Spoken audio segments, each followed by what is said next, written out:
Hey everyone, this is Josh, and you are listening to Life on Side B, where we explore the joy and beauty and challenges of living in the traditional sexual ethic as LGBT plus and same-sex attracted Christians. Before we get into the episode today, I just have a few really quick announcements I would like to share with you all. First of all, I want to remind you all to go ahead and register for the first ever B Chats that we're going to be holding on November 14th, which is a Saturday. The B Chats is a virtual all-day event where we will be taking real issues that have been discussed here on the podcast that affect the lives of Side B LGBT plus Christians. This is going to be a really cool way that we are going to finish out the season this year, and it is not simply a place to listen, but to participate in the conversation. And we would really love you there. So go ahead to lifeonsideb.com and a pop-up will appear to give you the link to where to register, or you can go to any of our social media and get the link there. Second announcement is if you love this podcast and you want more, we have a monthly bonus episode that we publish on our Patreon page. So if you love this podcast, want to support us and hear more, go over to patreon.com/lifeonsideb, sign up, and we will see you there. And with that, we will head into the episode for today.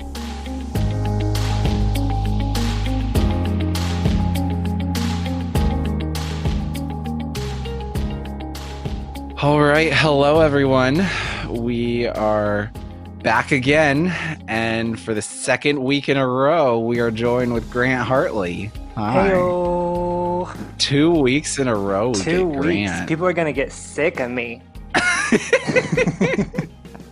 I doubt that one. Well, No. But the last episode went good, didn't it? yeah, I was really excited about that conversation. I think it went really well, and I talked with Peter afterward, and he thought it went really well too. It was a fun conversation.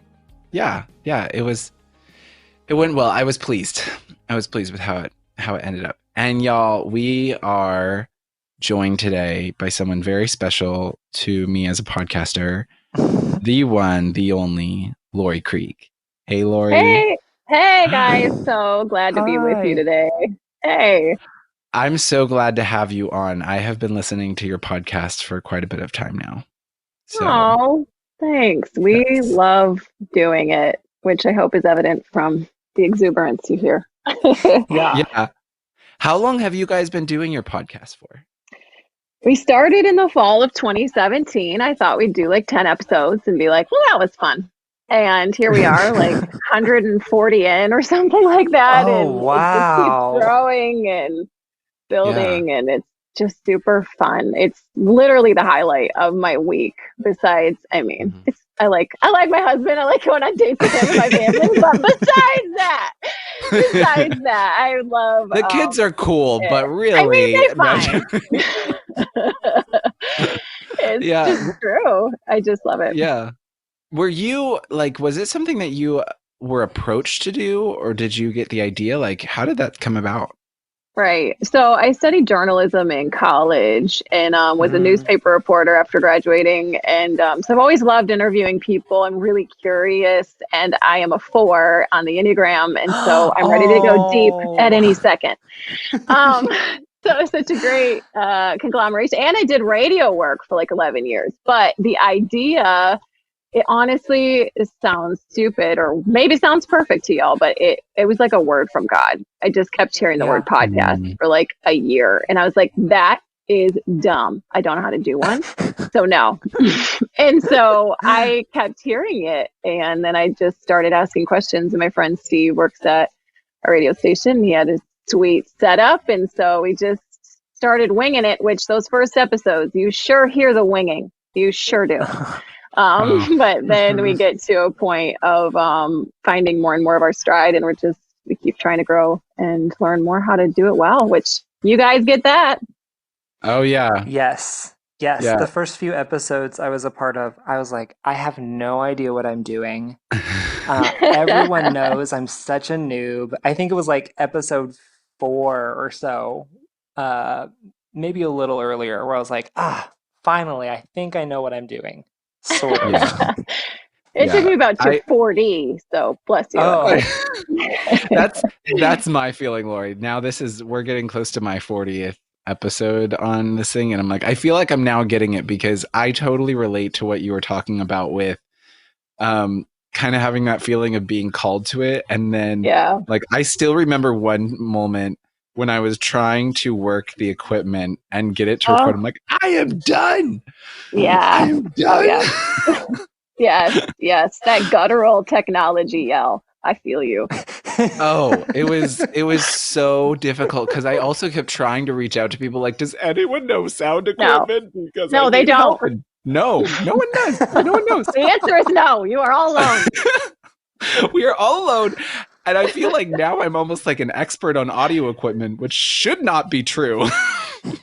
Oh my goodness. It is what it is. Yeah, it is. Oh man. Oh gosh. Well, before we keep going, I wanted to read to you all something really, really special that came through on the Apple profile, whatever you call it, for the podcast on Apple Podcasts. We got a review, and this was so beautiful that I shared it with the co-host and was like, we need to share this on the podcast. Yeah. It was okay. So I'm just gonna read it and then we can talk about it. So it says, life on side B is the closest thing to church I've experienced in a long, long time. If someone was to ask me what God looked like, this community would be part of that image. This podcast exemplifies what is good, true, and beautiful about empathy, faith, and loving each other.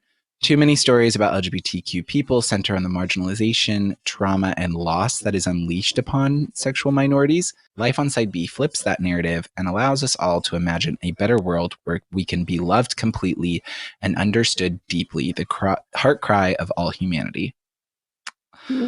Y'all, I cried with that one. I loved it. So sweet. So good. Thank you for whoever wrote that. That was very meaningful.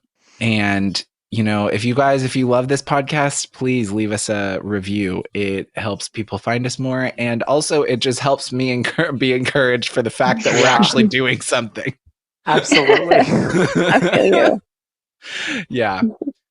So this year you were I guess did you pre-record your talks for Revoice this year? Okay. Yes, we did. We were planning on going, and then it just worked out better to pre-record and then ship them on over. We were going to miss our second daughter's birthday for like the third year in a row, and she only was turning 4. So that was rough. Yeah. So we were glad to be able to be there for her rainbow cheetah party. But yeah, we sent our talks in early. Rainbow cheetah party. Yeah. Excuse me. Yeah, that's Juju. She was an Enneagram 7-8 or 8-7, and so Lord help us, but that girl knows who she is. Oh, that's awesome. I feel like her and I would be best friends. Yes, 100%. You would. Yes, absolutely. Please come hang out with her. What state are you in? We're in Grand Rapids, Michigan. Yep. So on the quote unquote coast, the west coast of Michigan. We're so cool. Oh, fun. Well, I thought before we get into the discussion for this week, we could talk about a question, and we're going to use Grant's go-to question. You want to go ahead and ask it, Grant? Yes. My go-to icebreaker question is, what does your favorite breakfast food tell us about your spiritual life?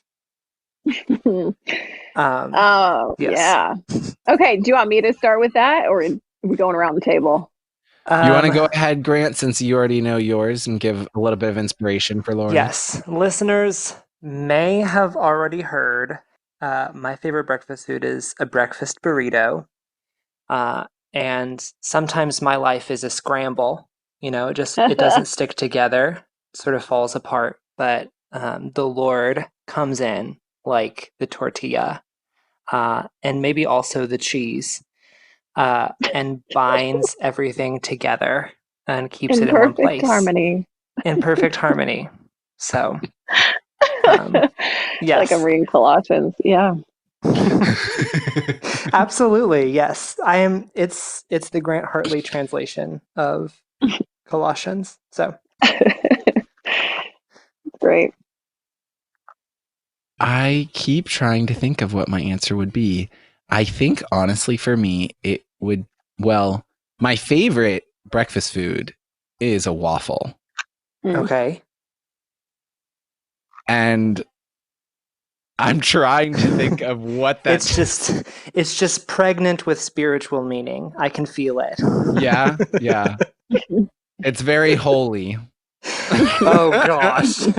But Ew. But that's a dad joke, and I don't even have children yet. Right there. Yeah. What is your favorite breakfast food, Laurie? So I'm a pretty healthy person.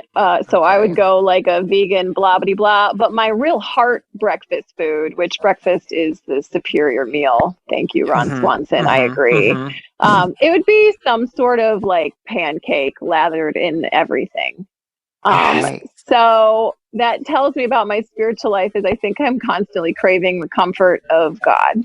So Exactly. You're just Oh, yeah. lathered in the good. love of Jesus. Yeah, that's what I'm Lathered in the craving. love. I'm longing for the lathering of the love of Jesus. Now we're in First John. First John. Yep. Oh, I love that. Yeah, that's really, really good. All right. Well, today, y'all, we are here with Laurie, and we are going to be talking about doubt, dealing with doubt, how that works in our life. A kind of fitting conversation after our conversation last week on theology. But Yeah. really, how when we get to those places of questioning whether our faith, whether our stance on sexuality, all of this stuff, how do we deal with it? And we're going to be talking about that. And I'm also really excited to talk about your new book that's coming out, which is Thanks. going to be really good. But to start with a question that we, normally ask everyone, especially on their first time on the podcast, just to give a little bit of introduction for anyone who may not know you, can you tell us a little bit about how you identify and a little of how you've gotten to where you're at in reconciling your faith and sexuality? So how I identify as far as my sexuality is beloved child of the king who, when she wrestles with sexuality, it's toward women. Or if I wrestle with lust, it's going to be toward women. So it's a lot of words, and I understand that. But for me, I chose that. And I'm not saying this is a prescriptive thing for everyone else for two main reasons. And one being my own personal walk with Jesus.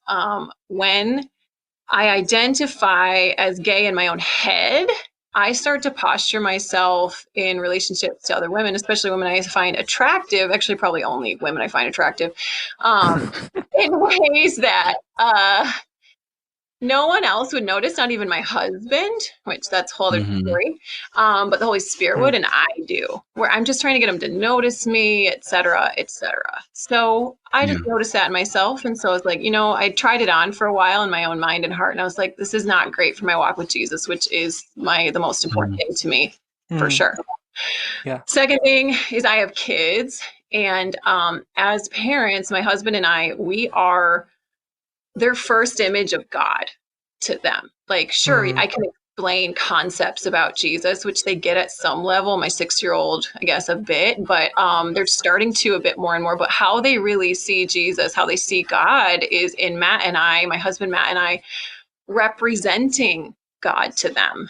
And so there's something, again, to me, not prescriptive, intrinsic in the words, I am gay, that to me, when they learn my story, hear our story, if they hear that, it could feel like the rug's getting pulled out from underneath them. Like, wait a minute, mom's gay? Because to me, and maybe to them, there's something intrinsic in the word gay that is a looking away from Matt. So if instead I say something that's like, yeah, I am a beloved child of the king, so are you. But my version of broken sexuality is when I struggle with lust, it's toward women. But I am in a covenant. That doesn't define marriage to me. I'm in a covenant relationship to your dad.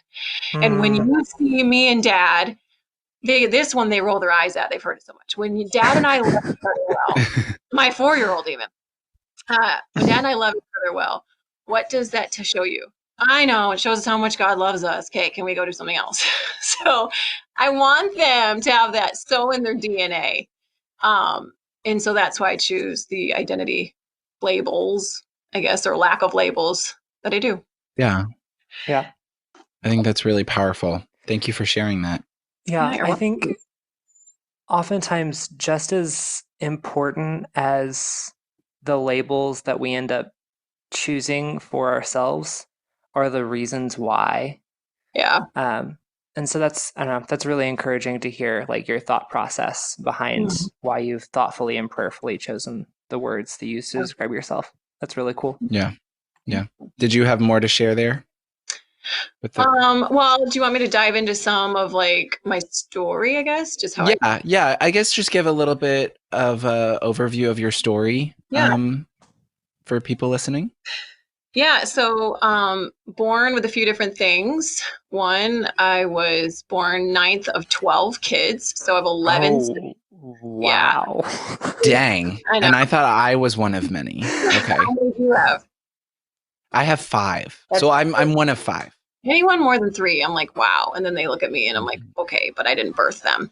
Um, but I have 8 older, 3 younger, and I loved it. It's like I always say this, but it's like a cross between like the best summer camp ever and like Bible club because my parents are believers, and then also like Hunger Games because you had to eat quick.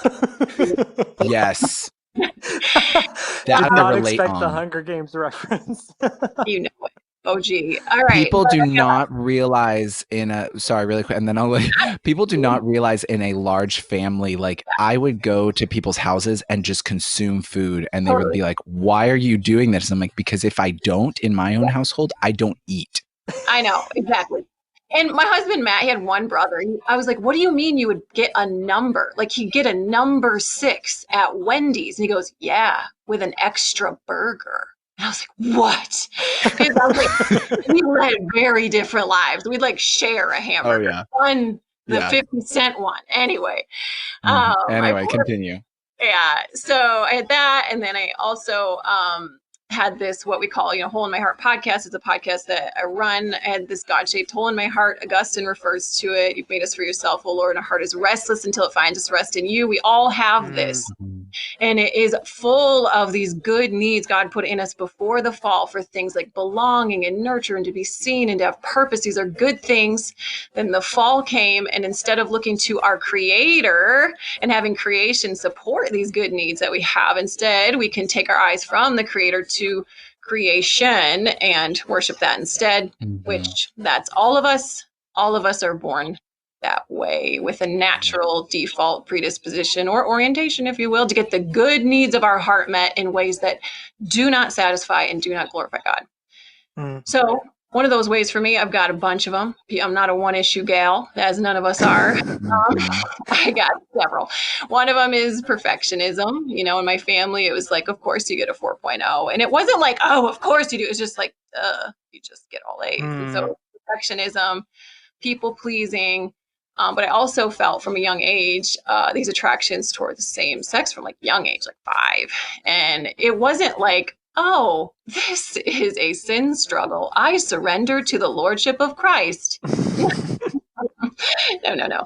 This was like not even categorically sin. It was like other. It was those people out there, them. It was the 1990s, lots of war on marriage talk. This like gay agenda seemingly was going to obliterate humanity. I don't know. But if you grow up hearing that and you're feeling this internally, you don't just surrender it to Jesus. You try and fragment yourself to survive. And I did that. So anytime I'd feel it, desire it, it was like, don't feel it. It wasn't surrender. It was don't feel it. And in college, I met another girl who felt the same way about me as I did about her. Christian college, is Christian leader. I was like that annoying girl that you knew in your campus that like did all the leadership stuff. That was me.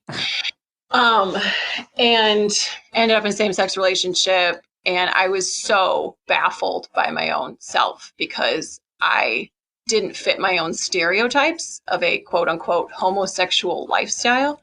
Like I thought I was supposed to be like sleeping around and like snorting crack and stuff. And I was like, I think I love Jesus more than like all these other people in the pew. So I was really confused. And my dad was a pastor, actually, at the time. So that added another layer. Oh, fun. And I reached a point, actually, after graduating, I ended up breaking up with that girlfriend and actually ended up dating a guy for a little bit. And I was like, it was like my heart connected to just him. But then I broke up with him because God told me to, and he like really did.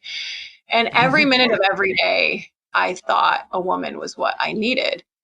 And I was either going to come out as a lesbian atheist or kill myself because I thought that to be a Christian, I needed to be straight.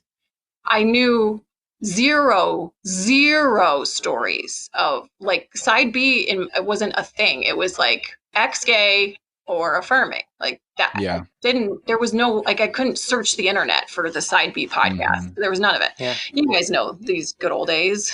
Yes. Yep. Okay.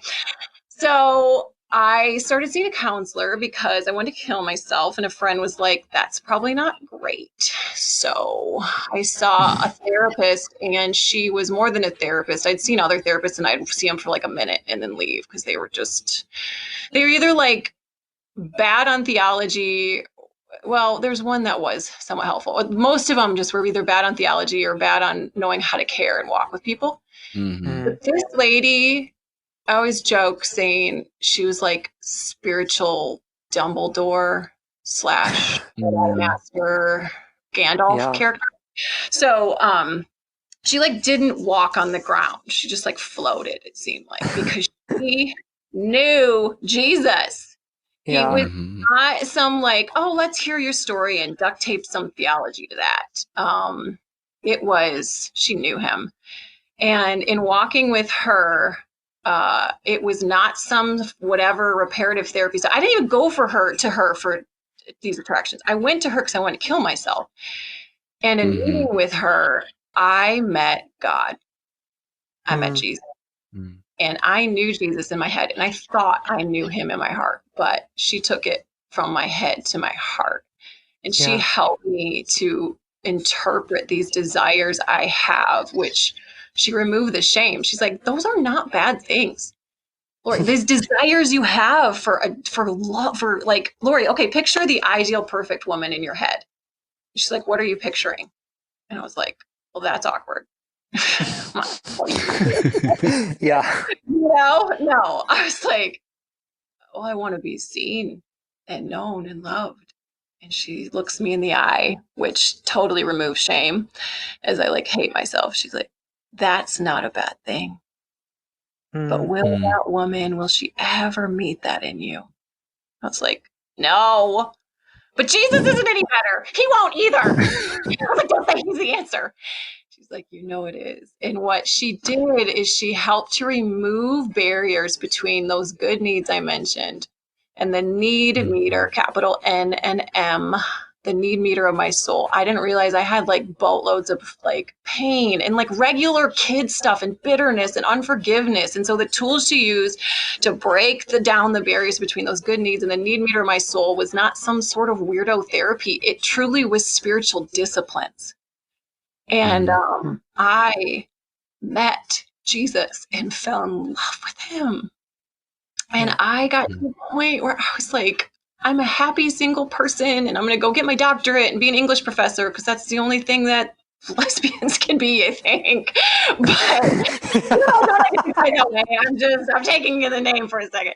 But I'll just go get my PhD. I don't know. That's what I'll go do. And I sensed God's hand on my shoulder saying, I have someone for you. And I was like, no, that sounds stupid. And I was like, I know you're designed for marriage, God. It's between a man and a woman. You know, I have these ongoing attractions. Like they didn't go away. I just learned I could surrender them. And I could live with joy as I surrender them. They aren't something to be fragmented and cut out. They're something to be surrendered along with every other person's version of broken sexuality, which everyone is broken in their sexuality, even the straightest housewife, which, side note, 84% of women use sex to get more like housework done. No. No, I want to know how that works. I'll tell you all the ways of lifedom. It's dysfunctional. But that's not God. I'm very removed from straight life, so Yeah. you will probably have to Me explain it as to well. me. I will. I'm happy to. No, but I'm just saying that's a version of that's broken sexuality. That is not how God Absolutely. designed it. So even though we're like, oh no, I'm not like Mhm. them, we got to check ourselves before we wreck ourselves and take Yeah. the blank out of our eyes. So anyway, God said, I have someone for you. I said no, but God brought not men into my life. He brought one man back, which happened to be the dude I had tried dating after I broke up with my girlfriend. And I didn't fall in love with men. I was in love with Jesus. And God said, Laurie, the mode I want you to do the mission to make disciples, which that's the calling on your life, is to be one with God and invite others into this oneness. The mode I want you to do the mission to make disciples is as a married woman, Laurie. I was like, okay, God. And it wasn't like I dragged my feet to the altar at all. It was when your heart is aligned to God's heart, your wants become his wants.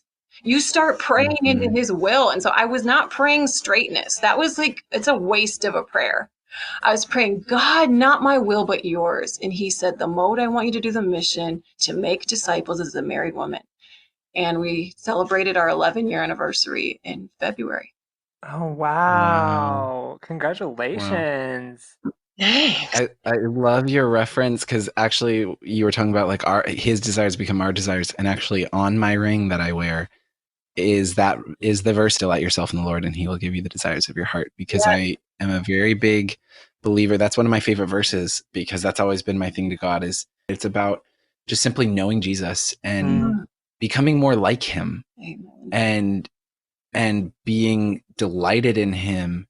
And just we find that the things that he's passionate about, we become passionate about. And the Yep. things that he desires for this world, we desire for this world. And slowly, and we're imperfect and we're all broken. And yet somehow we can become more like him. And it's the craziest contradiction of our faith. Yeah, Amen. that's so good. That's so crazy. Well, Lori, when you were sharing your story, I think someone might be able to hear it as if it was sort of a steady progression over time, and you slowly became more and more sure. But I'm sure that there were setbacks, and you dealt with some doubts along the way. Like, what were some of the doubts that you were wrestling with when it comes to faith and sexuality, when it comes to even just faith apart from your sexuality? I'm sure there was a lot of that as well. Yeah. Well, if you want to sink into my greatest doubting season, that actually came about 6 or 7 years into marriage. Do you want me to unpack that a hot second? Oh, Yes, yeah. please. Please. Okay. So, yeah, that was a decently steady progression. And it really was more like, I want Jesus, so here I am. And then the first 6 or so years of marriage were great. And then our second daughter was born. Now, okay, and I say great. There's like a whole sideways thing I could walk down where Matt, my husband, came forward with his secret 6-year pornography addiction. That was a super huge challenge. A few other things, head injury. It was blah, blah, blah. Oh my gosh. Yeah. Yeah, I was like living in the dark in the couch for a year. It was bad. Anyway, so, but second daughter was born, and something woke up in me when she was born. And it was like it shook my childhood self when I had an issue of assault happen to me when I was young. So it was like my brain, my right now brain, was connecting actually to my oldest daughter. And when this issue happened was when my little brother was born. So I was connecting in my head. I'm like, oh, when my little brother was born, just like my daughter's little sister was born, something happened.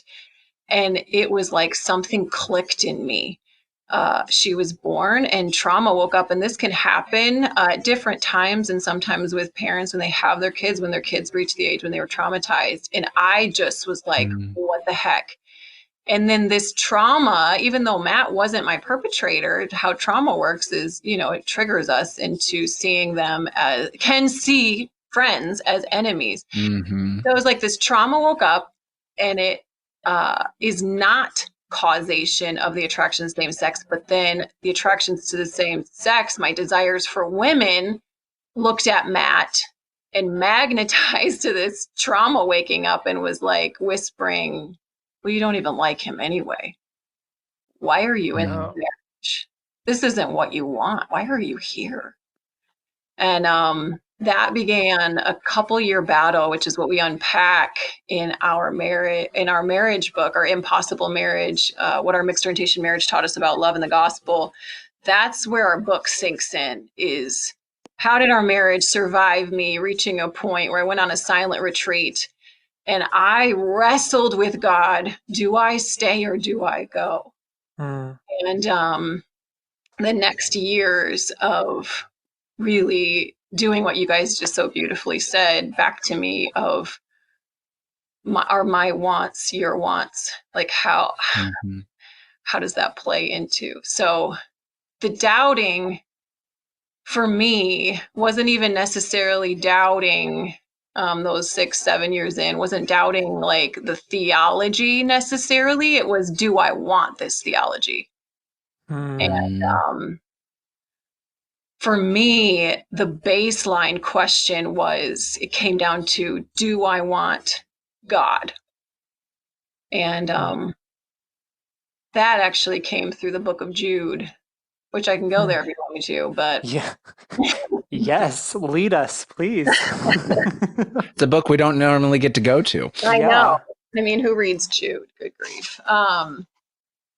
So I was there at the silent retreat, and our mentor, Dave Phelan, he was the chairman of our board of our ministry for a while, and he actually is on the board of directors for the Center for Faith, Sexuality, and Gender. He's a great guy, and he had gifted Matt and I with a silent retreat, and he didn't know, no one knew really what I was wrestling through, where Matt and I would just sit at the kitchen table and like I would just cry, or I just would be so cold to him. And I packed, how I say it in our book, I packed into my suitcase a question to go on this silent retreat in the middle of winter. What do you want? And I went back and forth with God. I literally did a pro-con list like Rory Gilmore. Yeah. On staying or going. And I was like, if I stay, I don't know if we'll ever be able to like be physically close again, which, side note, here's a little insight into straight people marriages. Sex is a barometer, to many people, it's a barometer of how okay your marriage is. And so if you're having issues with sex, it's like, oh no, that like is the count, the number of how your marriage is doing, which is so broken. And I just feel like Jesus grieved over that. But here we were unable to have sex, and here I was like not wanting to even stay in my marriage. And I'm like, well, I'm already failing. Marriage is doomed. So I'm like, okay, so here we are. If I go, I'll be able to have this type of sexual intimacy if I want. If I leave, I'll be free. I am scared though, so I start looking at the cons. I don't want my kids to be confused. I actually would miss Matt. Like, it wasn't even like he's like the best guy. If you talk to him, like, you are, and he really is. Like, I was so mean to him, and he was a saint. And I was like, okay, there's always this question, which I'm not about to cast judgment at all, but just like, okay, if I run from essentially my life and what seems like God wants for me, would I go to hell? Like, honestly, that was on the table. I was like, I don't know. That's sobering. I was like, but not enough. And then I remembered that book of Jude that we just alluded to, which, I mean, literally, who reads Jude? It's so weird. I had read it the day before, and it says this: but you, my dear friends, must remember what the apostles of our Lord Jesus Christ told you, that in the last times there would be scoffers whose purpose in life is to enjoy themselves in every evil way imaginable. Now they are here, and they are the ones who are creating divisions among you. They live by natural instinct because they do not have God's Spirit living in them. Natural. So they're following what's natural to them, because I'm like, this feels natural to me. Leave Matt to go find a wife, I'll be best friends with my husband, but I'll be like other liberated lesbians, right? Yeah. I was like, if I do that, they do so because they do not have God's spirit living in them. And I'm not kidding, guys. It was all on the table. And I threw it on the table. I was like, well, what's your spirit give me, God? Right? So here I am. What's your spirit even give me? And you guys, I kid you not, I experienced in the next like 2 milliseconds what I believe was like a micro taste of what eternal separation from God feels like. I was so cold and so afraid. And it wasn't like I was empty. I felt like I was emptiness. And I was terrified. And when those 2 seconds were done, it was so clear to me, God is not some like Jiminy Cricket in our lives. He's not just like some always let your conscience be your guide, like, oh, sprinkle Lord Jesus on me. But I'm really going to do what I want. He is the source. He's the only source of true comfort and hope and peace. He's the only real source of all of that. And I was like, if I want God, if I want the only true source of comfort and hope and peace, then I want what he wants for me, even if it goes against what's natural to me. And so, who is right? I packed that back into my suitcase and left in the middle of a swirling snowstorm. And I said, God, I do not know how you're going to fix our marriage. I don't know if I'll ever be able to have sex with Matt again. But I want you. And because I want you, I want what you have for me. And you have called me, not everyone. I'm not writing a prescription for everyone, but you want this marriage for me. So God, I surrender to you. And that kick-started a couple years of diving into the theology of marriage, of why male and female marriage, God, not just what are the arguments against same-sex marriage. Those are boring to me, and I could try and undo them if I wanted, if I wanted to. And I could even get myself to believe them at some level. But why, God? Why the yes of male-female marriage? Why sex? Help me understand. And the more questions I ask them, my straight friends, I'm like, what the heck? You guys have no idea either? Like, I don't know, every 72 to 48 hours, you're just supposed to have sex with your husband and blah, blah, blah. I'm like, no, that is not obligatory sex or maintenance sex. Here's more straight people words, is not going to cut it in our marriage. And I found out that the deep theological truths and the wrestling on the mat, the wrestling with yes or no, why, God, was actually taking me to the edge of disbelief, brought me to the highest peak of belief in God's beautiful design for marriage. And now I'm like marriage's biggest fan and I can't shut up about it. Yeah. And it turns out straight people need to hear it too. And maybe especially them. Wow. The more you mention like specific aspects of heterosexual marriages, like the more I am just mystified at this like subculture I don't know about, like maintenance sex. What is like so confusing. Yeah. It's appalling. And it's unbelievable. And it's not what God created. Which sex and marriage is supposed to be this retelling, beautiful covenant marriage, like metaphor inside of the marriage metaphor, saying God wants to be holistically one with you, and one day you will be. God wants to marry us, and so you're saying, I in this oneness with you, I am showing you how one God is and will be with you. That's not maintenance sex. That's a gospel narrative. Yeah. Wow. Yeah. That's really good. Yeah. And kind of connected with that, like I would love to ask you, you were talking about how, if you really, you took time to really look at, what is it about, male female marriage, union and all this stuff, and you were like, if I really wanted to, I could convince myself about same-sex marriage, but like that's not the point, and I'm not going to like focus on that. Like, how do you I think one of the hard parts for so many LGBT people that want to hold to a traditional sexual ethic, they hear all of these voices from so many different perspectives sharing their thoughts on sexuality and faith, and how have you been able to wade through all of these voices and come to a place of security on what you believe and how you live? What has that been like for you, and related to kind of what so many LGBT Christians go through with that? I try and shut a lot of the noise down, to be honest with you, because it talks about in 2 Timothy, like there'll be very hard times, and in the end times, people will hear whatever their itching ears want to hear. But instead of me pointing fingers, oh, you with your itching ears, my ears itch. My flesh wants to hear what agrees with my flesh.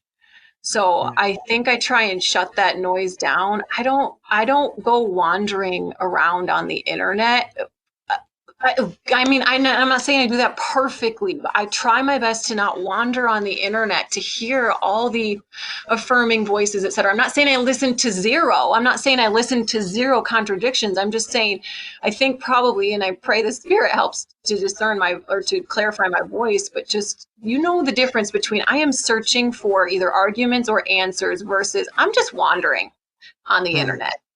I try to really eliminate that, and that helps to clarify, try and limit just even time I'm on the internet, period, or when I'm doing all this sorts of research. So how, though, did I just even discern? How do I even have like a filter to know what to discern is helpful and unhelpful? I'm always listening for, bear with me as I use this word, universal truth. I don't mean universalism.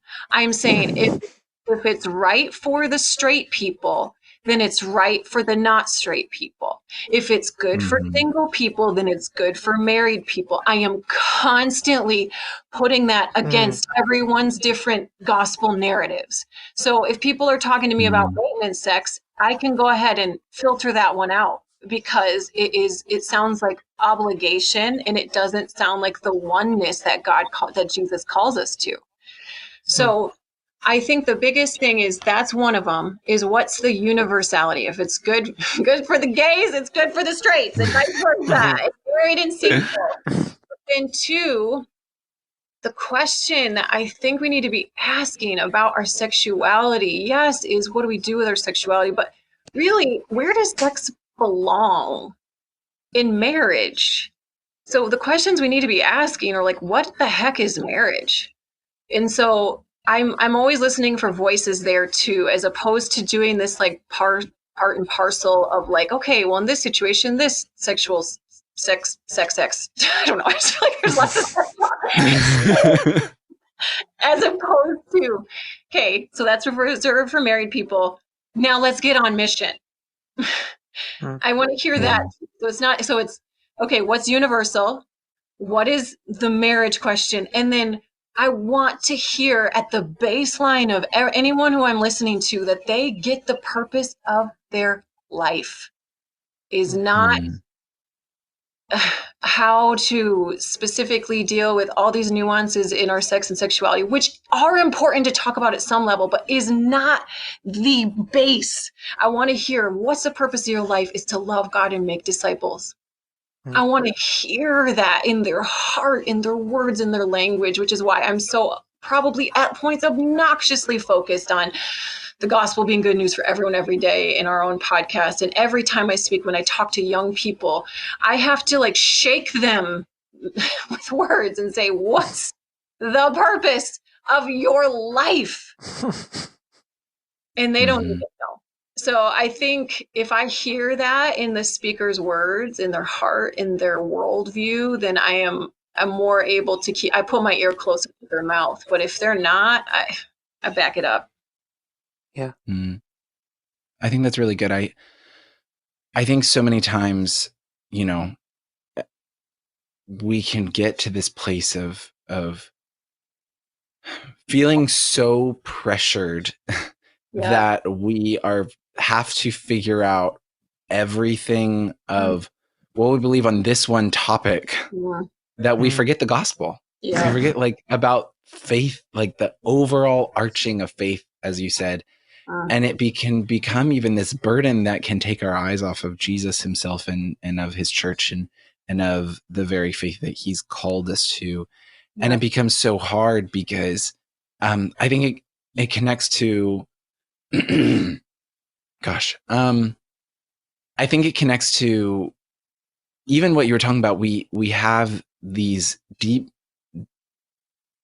desires in our heart that are from God, that are, when they're not being fulfilled, they propel us to look for where we can find that. And I think so many times, a lot of times, doubting for LGBT Christians many times doesn't even come from an issue of logical reasoning in the sense of like looking for the best answer, but simply a questioning of, I don't feel fulfilled where I'm at.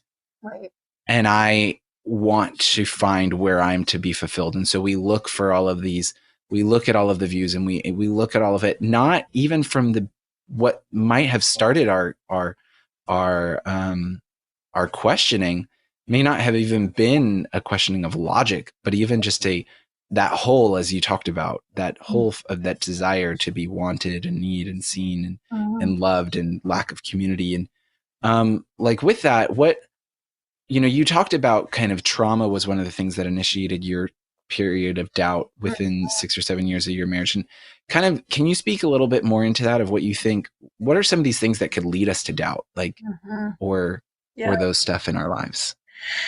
I think in specifically the context that we're talking about, like, I think unprocessed trauma. I think hypocrisy is a huge one. This is why I'm going to keep railing on, and I don't want to say railing because we're all made in the image of God, but on straight couples who, I get, you guys, I'm sure, experience patronizing. I experience patronizing. Oh, you're so cute with your little marriage book. Yeah.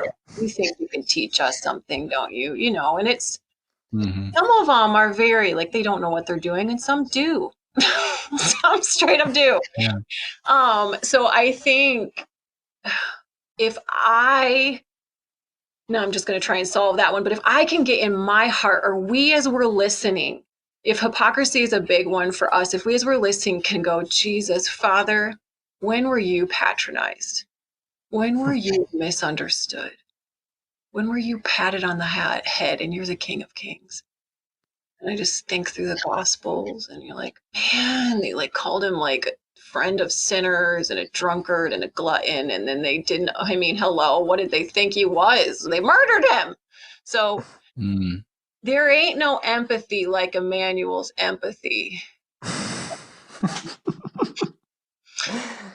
helps to know he sees me, like he does me. So it's like I'm reaching out to him even in my doubting, like, God, do you see me right now? So if hypocrisy is a big one, having him empathize and then say, God, help me to forgive them and love them. And then will you empower me to say things that are convicting, that are not mean and like backhandy? I feel like there's lots of like, well, you're stupid slap. No, you're stupid slap going on the internet in the world right now. And it's just, honestly, it's not changing hearts. It's just giving us pink cheeks from getting slapped.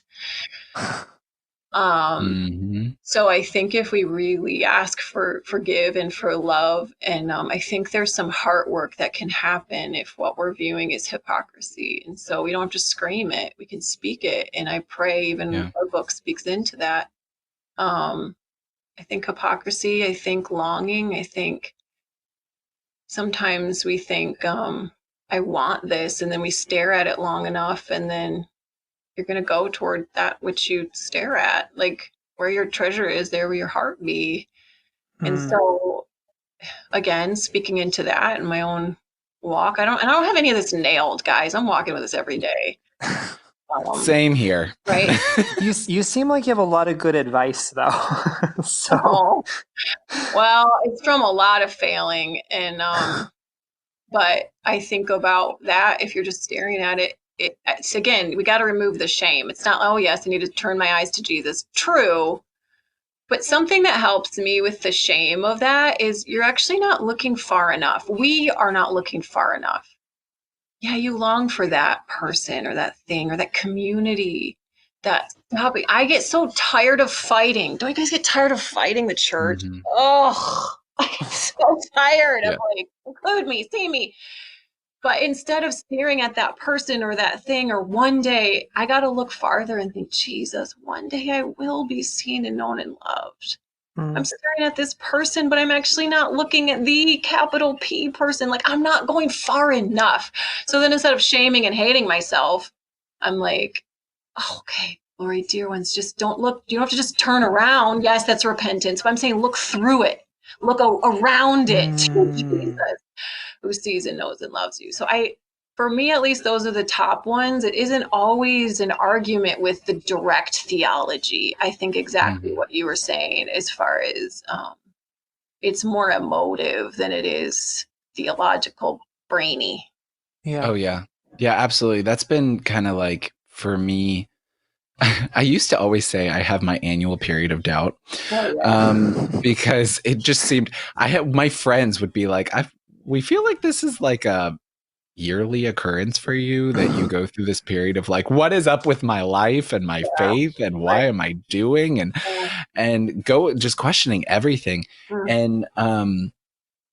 And I learned that many times it didn't stem from this, hey, my arguments aren't enough, or I don't believe in what I believe, whether or not my doubting dealt with like my stance on marriage and sexuality, or whether it dealt with another part of faith or whatever it was.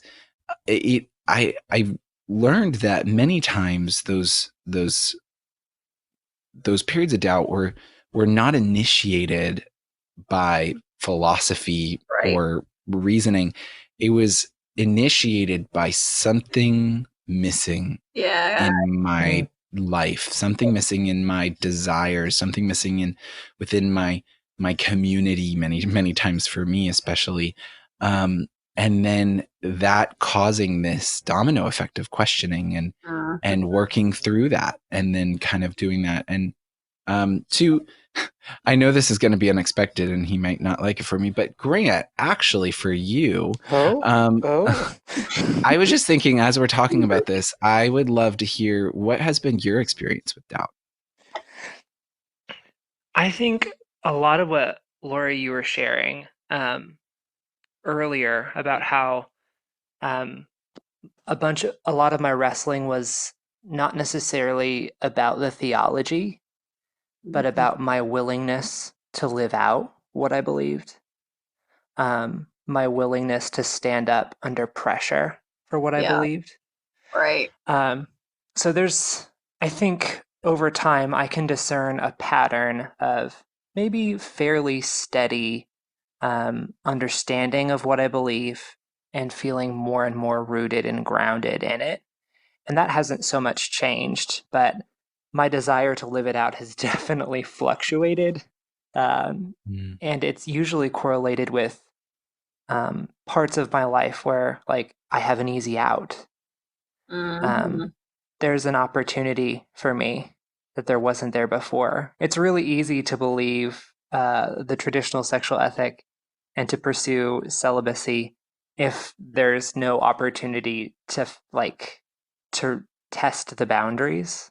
Yep. But once there is an opportunity, like once there's someone I'm attracted to, or once someone is attracted to me, or um, opportunities like that, those are moments where I really wrestle with, I guess, a kind of um, visceral doubt, not intellectual, but Yeah. I could really, if I wanted to, I could do what I wanted.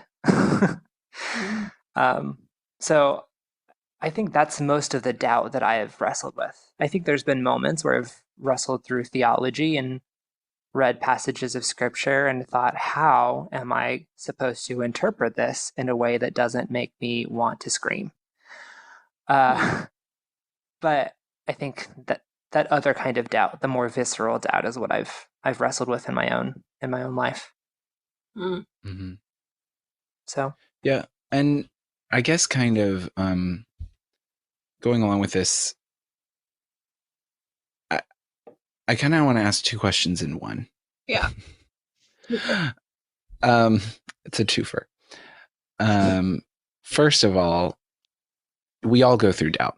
And I feel like we never want anyone else to know when we're going through it, kind of thing. And yet we think that we're alone. And yet we then learn that really everyone's dealing with this, I think, honestly, together. Yeah. Maybe not at the exact same time, but we all deal with it. Do you think that there is any good sides of doubt, like good things that can come from it?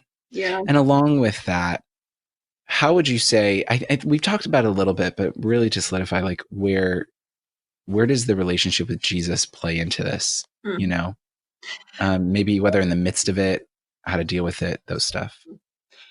So you guys are talking about cyclical doubt. I am less, after going through the massive, like, okay, I'm all in with Jesus, then we got married. Then it was another kind of, okay, fine, I'm all in with Jesus, then we stayed married. Yeah. I can still wrestle with the attraction to same sex, and sometimes it can be high on the scale. Matt and I, when we talk about temptation, which is a whole other podcast episode, but like we scale it, you know, and it's of like numbers. But honestly, it's not as huge of an issue. My like baseline is like a 4 out of 10 on the struggleometer. If a 10 is like, and I'm out of our marriage.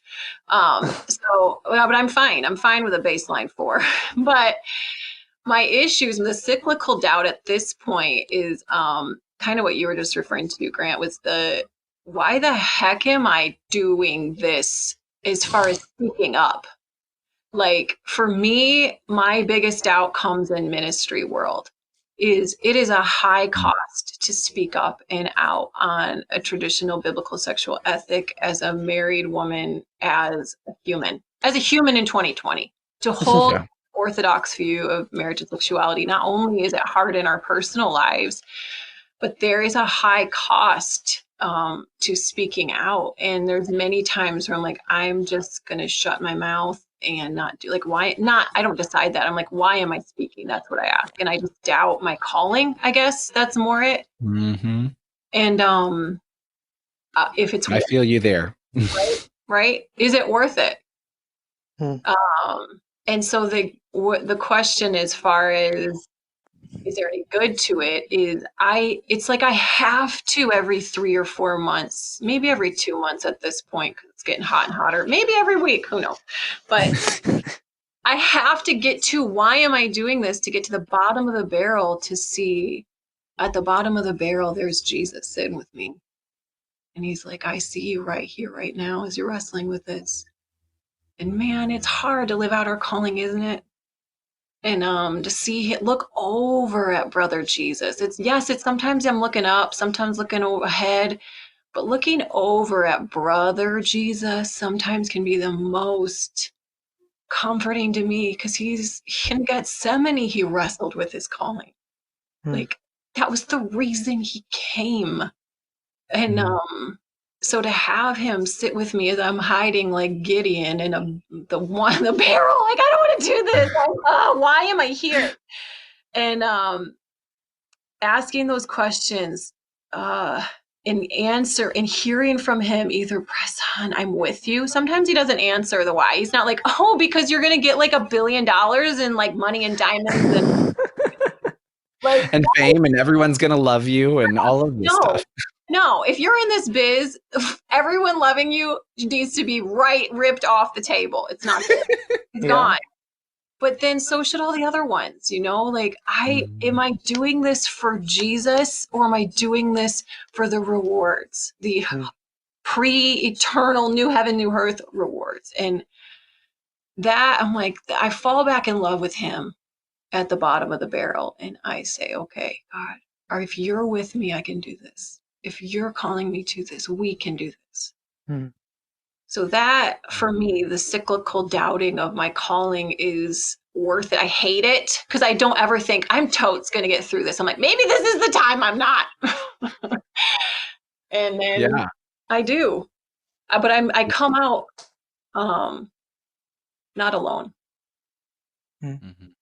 Not that I ever was, but I feel his presence more, and I'm actually more empowered to speak up. Yeah. Yeah. That I totally relate to that, because it's funny. I'm in a similar place where I've noticed, I would say over the past year, like 2 years,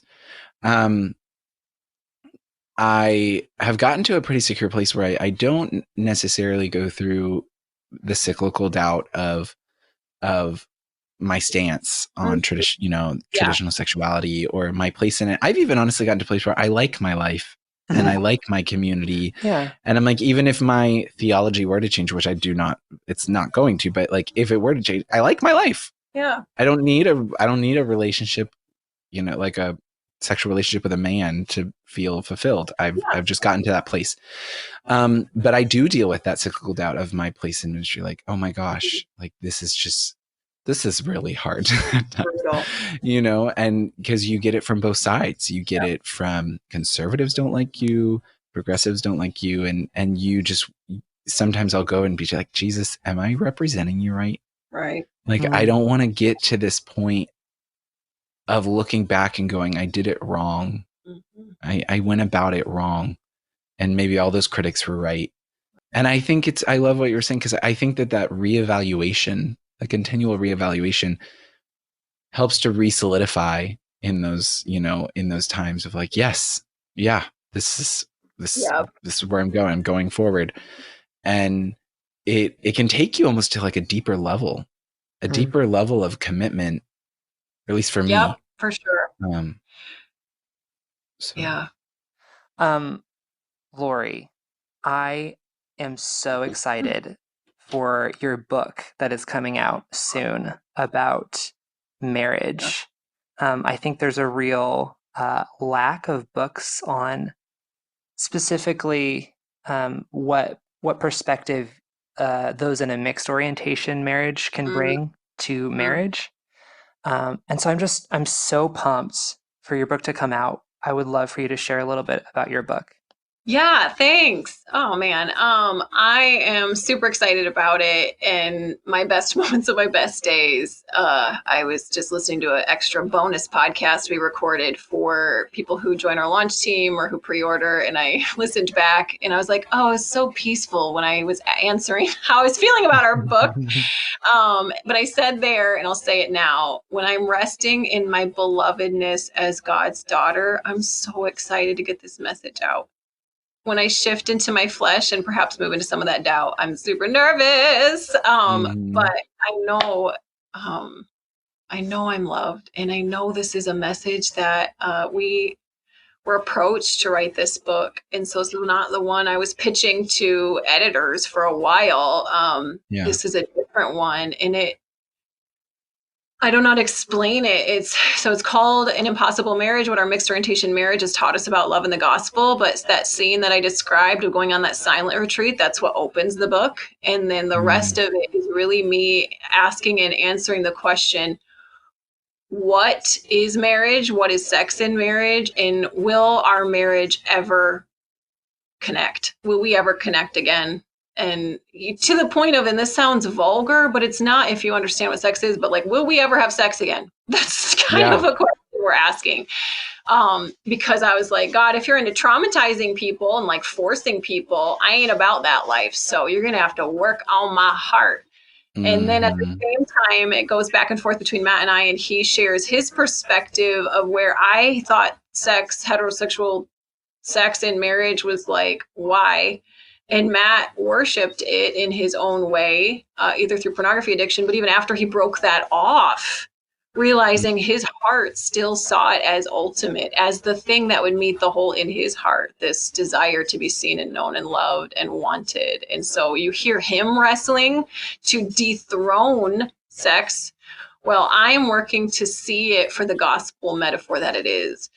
So I'm excited because I pray, and the response we've been getting so far is married and single people are blessed by it, because it helps us to take sex off of the like, ooh, sexy shelf to the, whoa, God created this tangible thing to show us who he is. And everybody needs to understand that, in my opinion.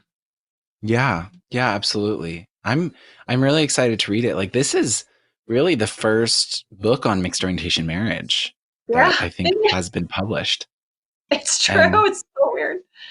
yeah, and it's so needed because I know so many people that are in mixed orientation marriages that kind of are like, where are resources? And going, I know like one person I know in mixed orientation marriage like always points people to like Francis Chan's book on marriage Yeah, and stuff. Yeah, just because there's nothing really there. And so I'm really excited to see like what comes out of this. And honestly, it's like I'm 100%, I haven't even read it and I'm 100% sure that like not even mixed orientation people in mixed orientation marriage can get stuff from this, but straight couples, you know, single people, as you were saying, because there's so, like you said, when we can take sex off the table is not this thing to be held up. Shelf. Yeah, exactly. I think so much difference can be made. And when does your book come out again? October 27. So we bumped it up a week. It was November 3, which is election day, and that seemed like a bad choice. So yeah, probably. yeah. So, yep, it's October 27. And if you pre-order it, which we are ramping into launch week, September 9 is the last day to sign up for our launch team, which you get a bunch of free stuff if you just help us get the word out. I mean, like so much to us, just having people care. It's just so great to not be alone. And I keep telling everyone, I have one goal. All I want to get the word out and I want fruit to be produced. But the other like tangible goals, I really would love an Audible contract. And people are like, oh my gosh, are you doing the audio? I mean, you have a podcast. I have zero control over that, but you guys have control over that because the more people, the more pre-orders, the more it tells the Audible people or whomever is the contract to say, oh, we need to get an audiobook for this. So if you do it, that's like, yes, fruit produce, please God, advance kingdom of God, heal people's hearts and minds and bodies, but also, I don't know. But as the heart of a podcaster, I need an audiobook. I'm just saying. Oh, that's, I support that. Y'all, if you're listening, go over and pre-order Laurie and Matt's book. Impossiblemarriage.com. You can find a bunch of places to do that. So yeah, go ahead. Yeah, absolutely. Go ahead, pre-order it, support it. This is going to be a book you are going to want to read and help Laurie get to her audiobook. We're going there. Thank you. Appreciate it.